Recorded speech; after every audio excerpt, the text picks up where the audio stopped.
So natapos na nga ito sa chapter 1098 at ngayon ay tignan naman natin kung ano yung mga inaasahang lalabas para sa chapter 1099. At so ayan, hi guys, welcome back sa channel natin. At ito ay bago tayo magsimula ay kung bago ka pa lang sa channel natin ay huwag mo kalimutang mag-subscribe at paki-follow na rin ito sa Facebook page natin. So yung link nito ay nandiyan lang sa may description at saka sa may comment section. So paki-check na lang sila guys. So ayan lang naman at ulit ay huwag na nga natin patagalin pa. Simulan na natin yan.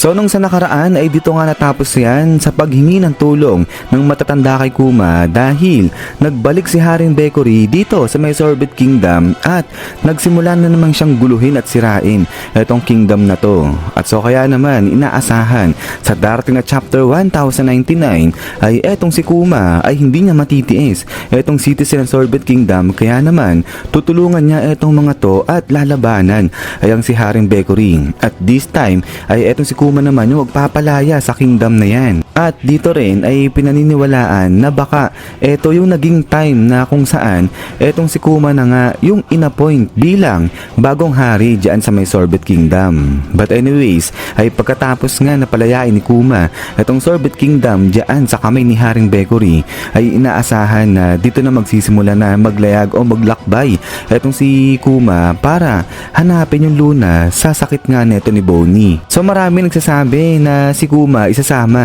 etong si Bonnie sa kanyang paglalakbay, parang hanapin yung lunas dyan sa sakit ni Bonnie. Pero sa tingin ko ay hindi yan gagawin ni Kuma kasi nga sa nakalipas na chapter ay eto nakita nga natin kung paano pigilan ni Kuma itong si Bonnie na wag nga lumabas dyan sa loob ng simbahan. Tapos yun nga, sinarado pa, blinak pa ni Kuma lahat ng mga bintana dyan nang sa ganun ay hindi nga pumasok sa loob ng simbahan yung natural light at hindi tamaan ng kung anong sinag etong si Bonnie. So dito pa lang ay kita na kung gaano protektahan ni Kuma etong si Bonnie na wag nga siyang tamaan ng kahit na anong klaseng natural light. So kaya nga going back sa paglalakbay nito ni Kuma ay sa tingin ko siya lang talaga mag-isa yung aalis at hindi niya isasakripisyo etong si Bonnie dahil nga ganong katindi, ganong kalala yung sitwasyon meron etong si Bonnie dyan. At so now, sa paglalakbay nito ni Kuma ay dito na papasok ngayon etong si Dr. Vegapunk. So hanggang ngayon nga hindi pa natin alam kung ano yung connection ni Kuma kay Dr. Vegapunk, kung paano sila nagsimula. Kaya nga inaasahan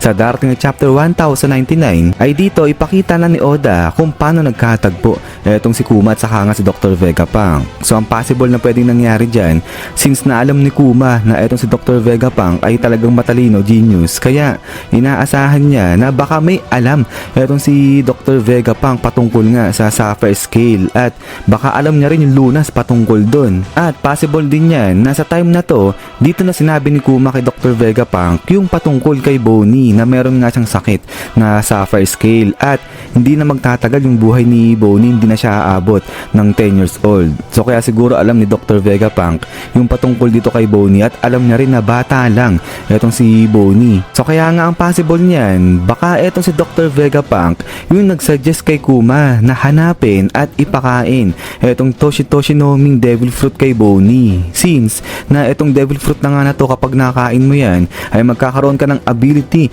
na manipulahin yung edad mo. At baka nga nasabi na rin ni Dr. Vegapunk kay Kuma na pag kumain ka ng devil fruit ay possible na magamot niyan yung kahit na anong merong sakit ka. So nakita naman natin yan dito nga sa sitwasyon ni Lo na kung saan ay pinilit nga ni Corazon na ipakain kay Lo etong devil fruit niya nga na Opi-Opi no Mi. So alam naman natin na etong sakit ni Lo dati na Amber Lid Syndrome ay nakamamatay nga rin yan. Pero nung kainin nga ni Lo etong devil fruit ay bigla na lang siyang gumaling. So hindi natin alam kung bakit sa kung paano, pero for some reason kapag kumain ka nga ng devil fruit ay gumagaling yung kung anumang sakit na meron ka. So kaya nga possible niya na etong si Kuma ay hinanap niya nga etong Toshitoshi-no-mi at nakita niya yan at ipinakain ngayon dito yan kay Bonnie. At so sa pagkain ni Bonnie dyan sa devil fruit ay dito na nga siya tuluyang gumaling at nawala na yung sakit niya na Sapphire Scale. scale. But then, ay pagkatapos ng lahat ng to ay baka nga ipakita dito sa chapter 1099 kung bakit nga pumayag itong si Kuma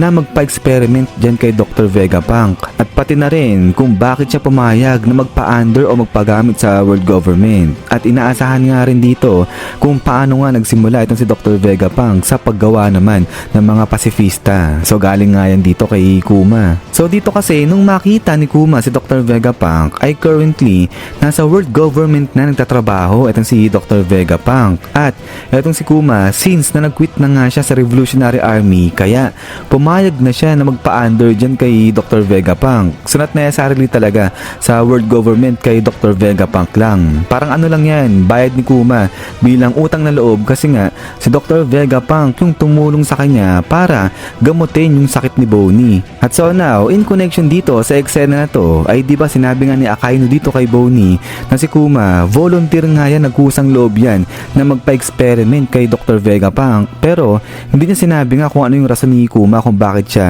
nagpa-experiment dyan kay Dr. Vegapunk. So kaya nga, nakita natin dyan sa nakalipas na chapter, yung sa panel na to na kung saan si Dr. Vegapunk ay tinago niya nga etong memory ni Kuma dyan sa isang ligtas na kwarto sa may laboratory niya, at ipinagbabawal nga na pasukin yung kwarto na yun. So kaya nga diba, panik na panik si Dr. Vegapunk nung makita ni Bonnie etong kwarto na to, at pinipigilan niya pa nga dyan si Bonnie kasi nga baka makita ni Bonnie etong nakalipas ni Kuma at malaman niya, makita niya na siya yung dahilan ni Kuma kung bakit si Kuma nagpa-under dyan nga sa world government, at kung bakit tiniis ni Kuma yung pag-eksperimentong ginagawa sa kanya. So sa tingin ko baka isa to sa napagkasunduan at saka sa napag-usapan ni Dr. Vegapunk at saka ni Kuma na sige, papayag si Kuma na magpa-experiment dyan kay Dr. Vegapunk, pero wag nang malaman ni Bonnie yung dahilan o yung katotohanan nga kung bakit nagpa-experiment ng volunteer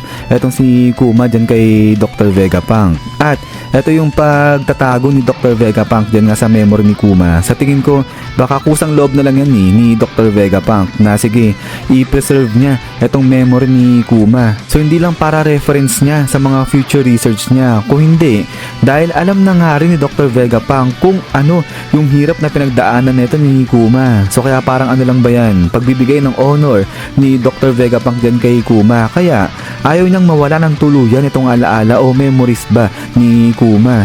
At so pagkatapos niyan, is yan guys, so hanggang dito lang muna itong video natin na to, at ayan ay so far ay ito yung isa sa mga iniisip na o inaasahan na pwedeng mangyari dyan sa darating na chapter 1099. So para may pagka-theory pa yung datingan dito sa inaasahan nga ng marami sa may chapter 1099. So maliban dito ay meron pa namang ibang eksena na inaasahan ng makikita dyan sa chapter 1099. Pero siguro sa susunod na natin yung gagawin. At ayan nga guys, ay huwag nyo nga pong kalimutan na i-follow itong si Facebook page natin. So yung link nito ay nandiyan lang sa may comment section natin. At ayan ay ulit, ay maraming salamat sa panonood dito kay One Piece natin. So lagi mag-ingat, God bless niyo lahat at kita-kits tayo ulit.